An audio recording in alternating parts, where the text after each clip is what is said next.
There's been a lot of discussion at the moment about the potential role of G-POEM in the treatment of patients with gastroparesis. It remains unclear whether this procedure truly benefits patients with gastroparesis, who we know are a hugely challenging cohort of patients. And if it does benefit these patients, should we be offering it to all of those who suffer with gastroparesis or just a select cohort? This paper looks to address this issue. It is entitled Endoscopic Pyloromyotomy for the Treatment of Severe Refractory Gastroparesis, a pilot randomized sham-controlled study by Martinek et al., and it was published in Gut in April of this year. We have a poor understanding of gastroparesis. We know that a history of diabetes or esophageal or gastric cancer can certainly play a role in its development, but we also know that at least 50% of patients have no known cause. This of course means that the pathophysiology is not really understood, with delayed gastric emptying, gastric hypomobility and pyloric muscle spasm being attributed to the cause, but again, we're not sure. Dietary measures such as prokinetics, antiemetics are often first-line treatment, and of course we know the success varies and there's little scientific evidence. Therapies such as pyloric dilatation and Botox injection again have variable success and again little scientific evidence. G-POEM aims to reduce the pyloric tone through an endoscopic pyloromyotomy and thus has a potential for being a successful treatment.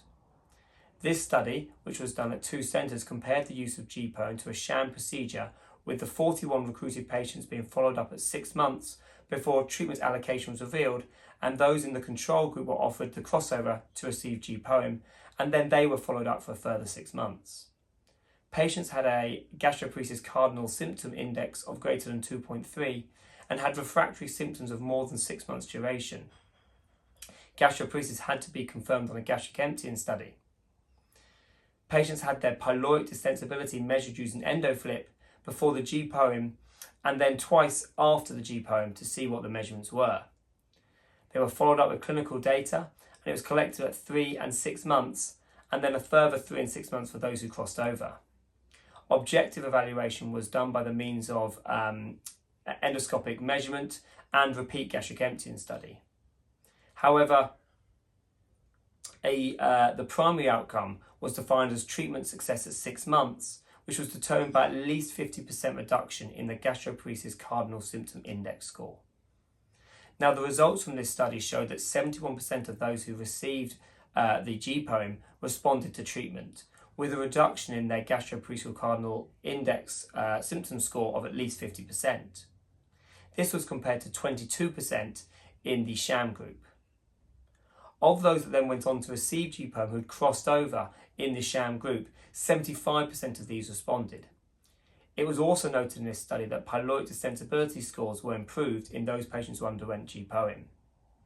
The number of patients here is obviously quite small, but interestingly, 89% of patients with diabetes as their underlying cause responded to G-POEM, which perhaps suggests that this group of patients may be a good one to select if one is considering using G-POEM in the future. It is also worth noting, however, that patients who had post-surgical etiology or those who are idiopathic had far less impressive results, and thus perhaps these aren't a good group to pick. Unfortunately, patients in this study were only followed up for 6 months, and so obviously we need longer term data. However, this study does suggest that there may be a role for G-POEM in the treatment of gastroparesis. It raises further questions about the patient selection, which of course is a hot topic in this procedure. This topic itself was addressed by Jack et al. In the DDW extract this year, where they looked at trying to find a predictive score for those who should be selected to undergo G-POEM. Based on their findings, they developed a 4-point scoring system which could be used to predict success at 3 years. The score they used was a nausea subscale score of less than 2, a satiety subscale score of 4 or more, a bloating subscale score of greater than 3.5, and a retention on the gastric emptying study of at least 4 hours or more, or of 50% of contents at 4 hours or more. And they found that by using this point scoring system, over 93% of these patients responded to G-POEM, whereas those who did not score sufficiently on this system had a 70% chance of failure. So I think we're going to see a lot more of G-POEM being used in the treatment for this very challenging cohort of patients. And of course, what we desperately need are longer term outcomes, and particularly if comparative studies comparing the use of GPOM against things like dietary measures, prokinetics, but also other endoscopic measures such as endoscopic balloon dilatation and Botox injection.